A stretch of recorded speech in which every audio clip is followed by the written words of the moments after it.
Birth is not the beginning, death is never the end.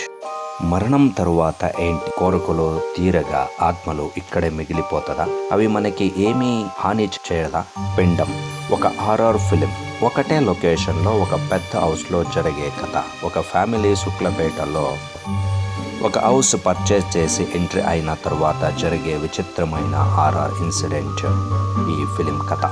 Sriram ఈ film hero, ఖుషి Ravi heroine. ఇద్దరు cute couple, ఇద్దరికి ఇద్దరు ఆడపిల్లలు. కడుపులో ఉన్నది మగబిడ్డే పుట్టాలి అనేది అత్త ఆశయం. ఆ ఇంట్లో కూడా మగబిడ్డే కావాలని అని ఒక దారుణ ఘటనకి సాక్షి అయింది. ఫిలింలో ఉన్న అన్నమ్మకి ఒక స్పెషల్ స్కిల్ ఉంటుంది. ప్రతి వస్తువుకి, చెట్లు, స్థలకి ఒక జ్ఞాపకం ఉంటుంది. ఆ జ్ఞాపకం ఆమెకి కనపడుతుంది. కేస్ స్టడీ చేయడానికి వెళ్ళిన వ్యక్తి అడిగే ప్రశ్నకి సమాధానంగా కాంప్లికేటెడ్ కేస్గా ఈ పిండం స్టోరీ. ఒకే సాంగ్ ఉంది, ఇల్లంతా చీకటి చీకటి, మళ్ళీ భయం భయం.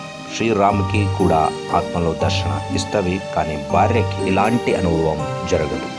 ఆమెకి ఆత్మలు కష్టాలు కూడా ఇవ్వడం జరుగుతుంది. ఎందుకంటే గర్భంలో ఉన్నది మగబిడ్డే ఉండొచ్చు అని.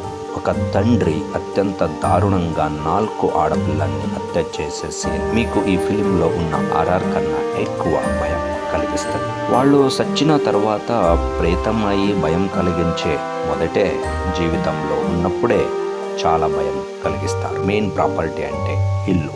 ఈ ఫిలింలో ఎక్కువ ఫోకస్ అయ్యేదే ఈ ఇల్లు. Don't leave the house.